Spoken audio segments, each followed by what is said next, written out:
Writers, I think we can all agree that when you first publish your first book, it's kind of intimidating. I really don't know what we're doing, or at least I didn't know what I was doing. So here's a little bit about my publishing journey. When I first started to write Gonna Get Horses, I really didn't have publishing in mind. I wasn't sure what I was going to do with it because I wasn't really sure that I could finish an entire book. But when I got about halfway through, I started to think, this really could be something.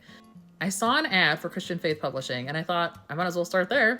So I sent them an email and they immediately got back to me saying that they wanted me to fill out this outline of what my book was about and get it back to them. So that's what I did.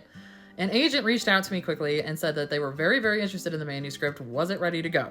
I'm like, no, it's not. I'm only halfway through. For the rest of the writing process, they kept in touch with me for about once a month. Honestly, it was nice to have them keep in touch with me because it was good incentive to keep writing, and it was nice to know that somebody actually was interested in what I had to say and it wasn't just me. So it kept pushing through. It took me a total of 3 years to write Gonna Get Horses because life kept getting in the way, but I finally finished it. When it was finally complete, I immediately formatted it the way they wanted it and sent it off because I did not want to give myself time to doubt this is what I should be doing.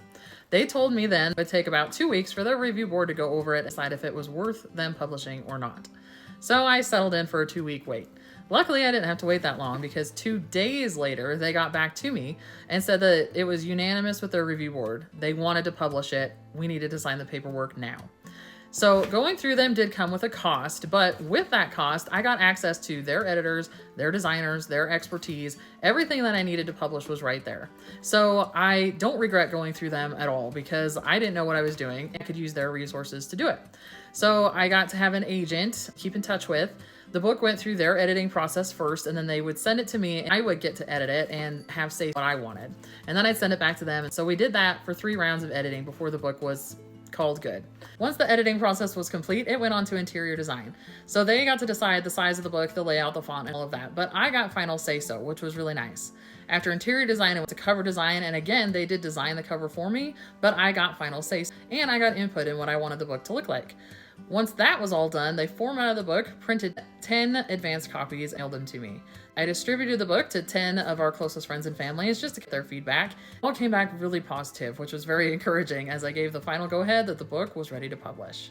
Another good thing about going through with Christian Faith as my first-time publisher was that they did a marketing campaign as soon as the book launched. So they sent out a synopsis all over the place. They sent press releases all over the world. They sent it to over 1,000 radio stations alone. They did email blasting, social media blasting. They set up my Facebook account and an Instagram account and really just got me rolling on everything.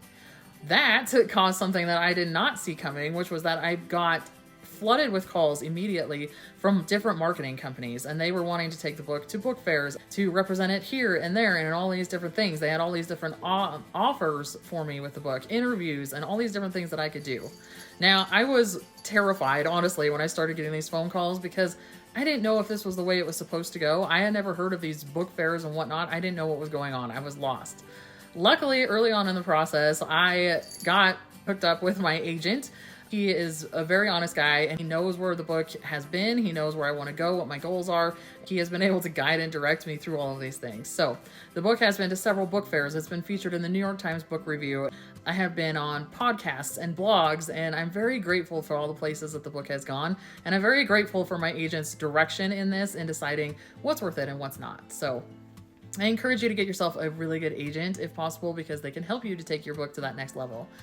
My goals for my book now are eventually to be traditionally published. That is where I am heading. But to publish my second book, I am going to go a different route. I'm not going to publish through Christian Faith again. And that is not because I am unhappy with the way the first book was published. It's just that now that I know what I'm doing, have a better understanding of everything, I've made a different decision. So there you have it, a little bit about my first publishing journey. And until I talk to you guys next time, I hope you have a very beautiful day.